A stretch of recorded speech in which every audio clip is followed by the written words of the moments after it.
संत जानते हैं। संतों की कीमत कौन जानते हैं? भगवंत जानते हैं।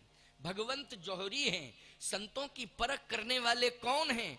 भगवंत हैं। कि संत कौन होते हैं? भक्तों की परख करने वाले कौन हैं? संत हैं, क्योंकि ये जौहरी हैं। यही चर्चा चल रही थी ना। तो प्यारे, हम ये कैसे समझें कि कौन असली संत है, कौन नकली संत है? अगर वो नकली कांच का टुकड़ा होता तो क्या जौहरी के हाथ में 1000 टुकड़ों में बदलता टूट के? बोलो है? वो तो कांच का टुकड़ा, लेकिन असली था। जौहरी हैं। संतों की परख करने वाले कौन हैं? भगवंत हैं। कि संत कौन होते हैं? भक्तों की परख करने वाले कौन हैं? संत हैं, क्योंकि ये जौहरी हैं। यही चर्चा चल रही थी ना। तो प्यारे, हम ये कैसे समझें कि कौन असली संत है, कौन नकली संत है? अगर वो नकली कांच का टुकड़ा होता तो क्या जौहरी के हाथ में 1000 टुकड़ों में बदलता टूट के? बोलो है? वो तो कांच का टुकड़ा, लेकिन असली था। पहचान जौहरी ने कर ली थी। हम कैसे पहचान करते हैं कि ये असली भक्त है? भक्त कैसे पहचान करें कि असली संत है? संत तो लोग तिलक लगा के, वस्त्र पहन के, माला पहन के संत बन जाते हैं, है? कहीं रामलीला हो रही हो तो रोज ही 2-4 संत बनते हैं, और रात में बनते हैं और दिन में फिर आ जाते हैं दुकान पर। क्यों भाई? और अपना व्यापार बिक्री करते हैं। और रात को कोई वशिष्ठ बन गया, क्यों? कोई विश्वामित्र बन गया, कोई अगस्त, कोई पुलस्त, ये सब बन जाते हैं। लेकिन दिन में वो असलियत रूप में आ जाते हैं। क्यों भाई? जिसका जो असली स्वरूप होता है। इसका मतलब है दिन में उसका असली स्वरूप है, रात में उसका अभिनय है। रात में क्या है? अभिनय है, और दिन में उसकी वास्तविकता है। तो अभिनय नहीं, वास्तविकता होनी चाहिए। तो संत की वास्तविकता कैसे पहचानी जाए कि संत है? तुलसीदास जी कहते हैं कि मैंने रामचरितमानस में प्रमाण दे दिया है। भले ही कोई जटा जूट न रखावे, न तिलक लगावे, न मालाएं पहने, न कपड़े रंगे हुए पहने, तब भी पहचान हो जाएगी इस दोहे के माध्यम से कि ये संत है। दोहा तो का कौन सा दोहा है? बोले बालकांड में वो दोहा है, संत सरल चित जगत हित, संत सरल चित जगत हित, जान स्वभाव सने,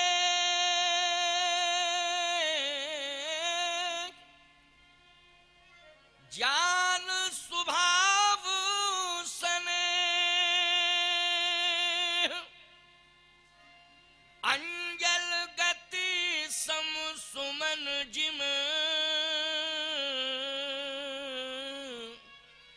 सम सुगंध कर दो, अंजल गति सम सुमन जिम, सम सुगंध कर दो। इसका मैं हिंदी अनुवाद कर रहा हूं, अर्थ बता रहा हूं, ध्यान से सुनना। संत सरल चित, संत का हृदय सरल होना चाहिए। सरल, आपका हृदय सरल हो जाए तो आप संत हो जाएंगे। आप कहोगे महाराज जी ये तो साधारण बात हो गई। नहीं नहीं, साधारण नहीं है। संत के हृदय में सदा 3 का निवास। हनुमान जी के हृदय में किसका निवास है? तुलसीदास जी के हृदय में किसका निवास है? तुलसीदास जी कहते हैं राम लखन सीता सहित हृदय बसहु सुर भूप। क्यों भाई? तुलसीदास जी ने कहा ना, राम लखन सीता सहित हृदय बसो सुरभूप। राम लखन सीता सहित, तीनों की डिमांड की उन्होंने, केवल अकेले राम की ही नहीं। अकेले सीता जी की नहीं है, राम सीता की नहीं, राम लखन सीता सहित हृदय बसहु सुरभूप। और तुलसीदास जी जैसे संत के हृदय में इन तीनों ने निवास किया। राम जी ने भी किया, सीता जी ने भी किया और लक्ष्मण जी ने भी किया। क्यों? इसलिए किया क्योंकि तुलसीदास जी सरल थे। तुम भी सरल बन जाओ तो तुम्हारे हृदय में निवास करेंगे। क्योंकि 3 अक्षर, सरल लिखोगे तो 3 अक्षर हैं सरल में। सरल में 3 ही अक्षर हैं, चौथा नहीं है। एक पहला अक्षर है सा, दूसरा अक्षर है रा और तीसरा अक्षर है ला। मात्रा है, डंडा उंडा कहीं है ही नहीं। सा रा ल, मात्रा ही नहीं है, आगे पीछे कुछ नहीं, ना डंडा। क्यों भाई? डायरेक्ट सरल। सरल में 3 ही अक्षर हैं। और तुलसीदास जी कहते हमें 3 ही चाहिए, राम जी चाहिए, सीता जी और लक्ष्मण जी। तो 3 अक्षर है। जब हम सरल हो जाएंगे तो हमारे हृदय में सा से सीता, रा से राम और ला से लक्ष्मण, इन तीनों का निवास हो जाएगा। क्यों भाई? हो जाएगा कि नहीं? सरल ये संकेत देता है कि सरल बनो, और सीता, राम और लक्ष्मण ये तीनों हृदय में आ जाएंगे। और जब तीनों हृदय में आ जाएंगे तो तुम संत बन जाओगे कि नहीं बन जाओगे? बोलो क्या बन जाओगे? जल्दी बोलो। संत बन जाओगे। बन जाओगे संत कि नहीं? तीनों आ जाएं, सीता जी आ जाएं, राम जी और लक्ष्मण जी, तुलसीदास की तरह, तो तुम संत बन जाओगे। प्यारे, सरल बनना बहुत आवश्यक है। इस दोहे में संत सरल चित्त, चित्त मानी अंतःकरण, चतुष अंतःकरण है, अंतःकरण चतुष्ट है। तो अंतःकरण चतुष्ट कौन है?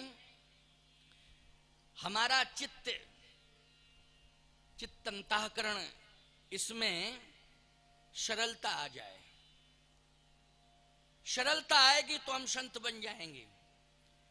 और जिसके जीवन में सरलता आ जाती है उसी के जीवन में निर्मलता आ जाती है। जिसके जीवन में निर्मलता आ जाती है उसके जीवन में ही सरलता आ जाती है। और जिसके जीवन में निर्मलता आ जाती है वही जगत का हित करने लगता है। जगत का हित कौन करता है? जिसका अंतःकरण पवित्र होता है वही जगत का हित करता है, जगत हित के लिए आगे कदम बढ़ाता है। संत जो आता है जगत में तो जगत के हित के लिए आता है। उसका ना अपना कोई इस जगत में सुख है निजी, ना अपना कोई दुख है निजी। समाज का सुखी उसका सुख है और समाज का दुखी उसका दुख है। बोलो, अपना पर्सनल ना दुख है ना कोई सुख है।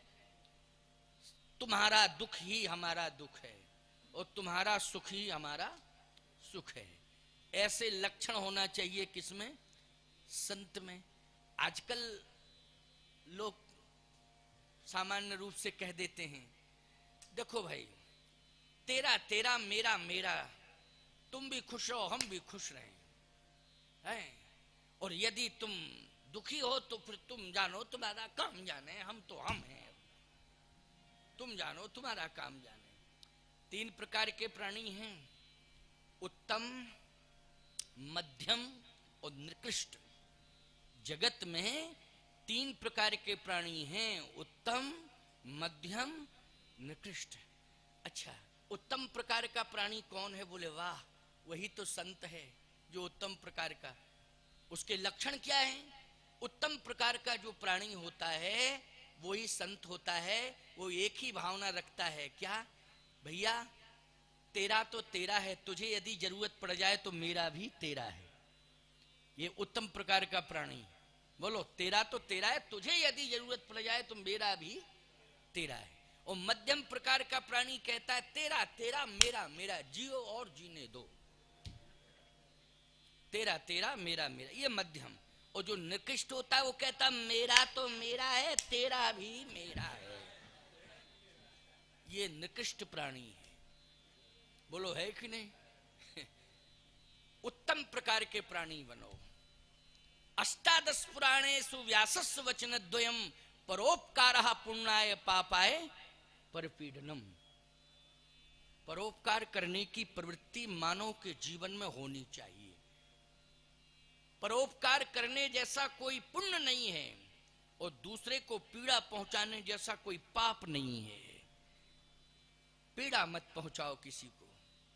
परहित सरस धर्म नहीं भाई, पर पीड़ा सम नहीं अधमाई।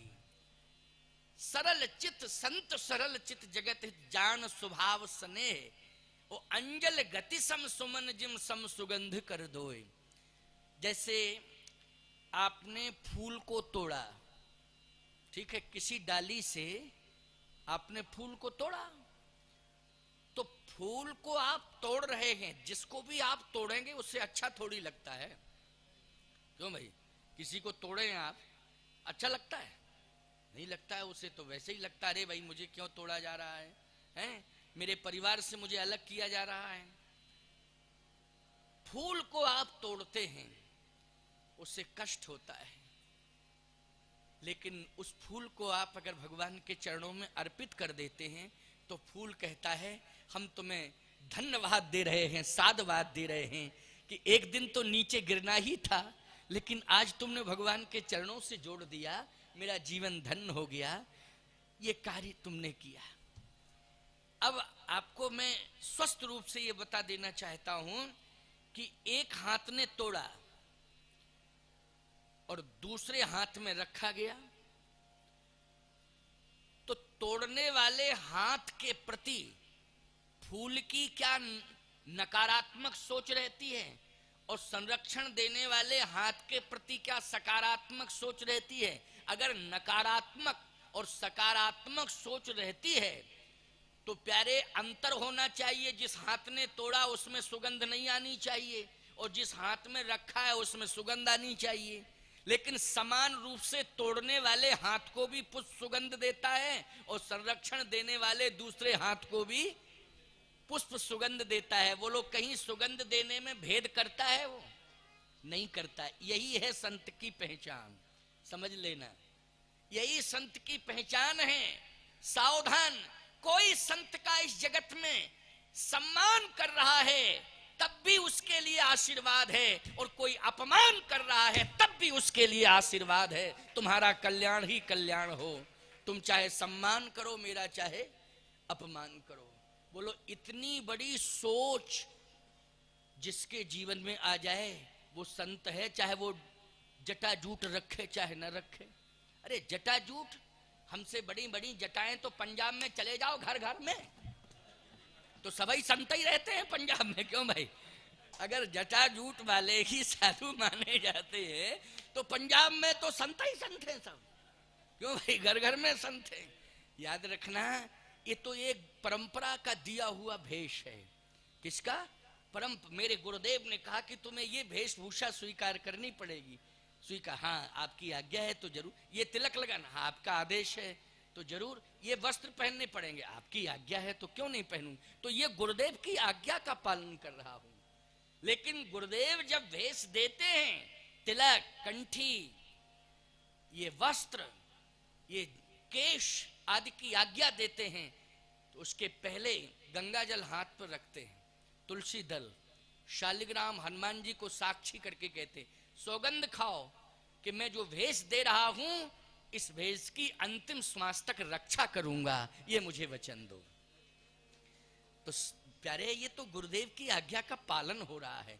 लेकिन अंतःकरण में साधुता होनी चाहिए, अंतःकरण में साधुता होनी चाहिए।